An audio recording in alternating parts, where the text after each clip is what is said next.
Et quand tu racontes une histoire, tu sors comme, entre guillemets, tu sors du script. Tu es en train de capter l'attention, l'intérêt des gens autour de ton concept. Donc ça fait en sorte que ça va captiver davantage l'audience et ça va les accrocher plus longtemps sur tes épisodes de podcast.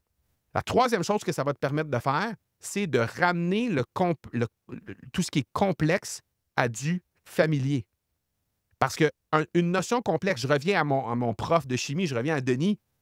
Les notions complexes, moi, s'il m'avait enseigné les notions complexes en utilisant le tableau, puis d'ailleurs, j'avais un autre prof qui s'appelait Serge et qui nous enseignait la physique. Et moi, la physique et la chimie, c'était pas du tout ma tasse de thé. Et lui, Serge, ben, c'était le genre de prof qui était carrément tout le temps au tableau, qui parlait un petit peu comme ça, et qui était, mais d'un endormitoire majeur lorsqu'il enseignait. C'était vraiment absolument plate.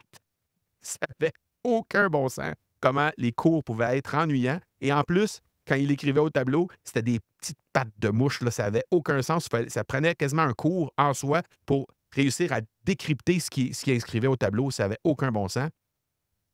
Bref, aucun charisme, aucune histoire, juste du fait théorique, pratique, très cartésien. Et ça fait en sorte que je suis passé à, je pense, 1 d'échouer mon cours de physique, alors que la chimie, j'ai pu réussir à avoir un meilleur succès. Et pourtant, dans les deux cas, le contenu me rebutait.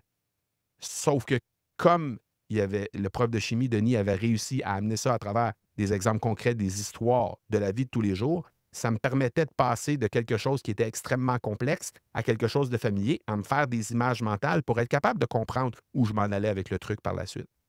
Donc, si je te pose la question, disons qu'on exclut le fait que Denis est en état d'ébriété.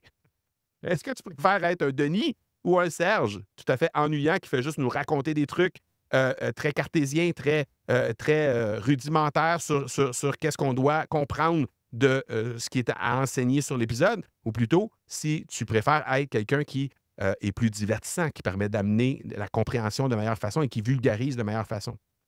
Donc, je suis convaincu que tu es en train de me dire que tu préfères être le Denis. Donc, clairement, si tu veux être capable de faire ça, ben, les analogies, les métaphores et les histoires vont venir te rendre service pour être capable de réaliser ça.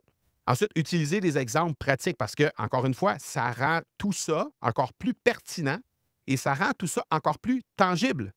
Hein?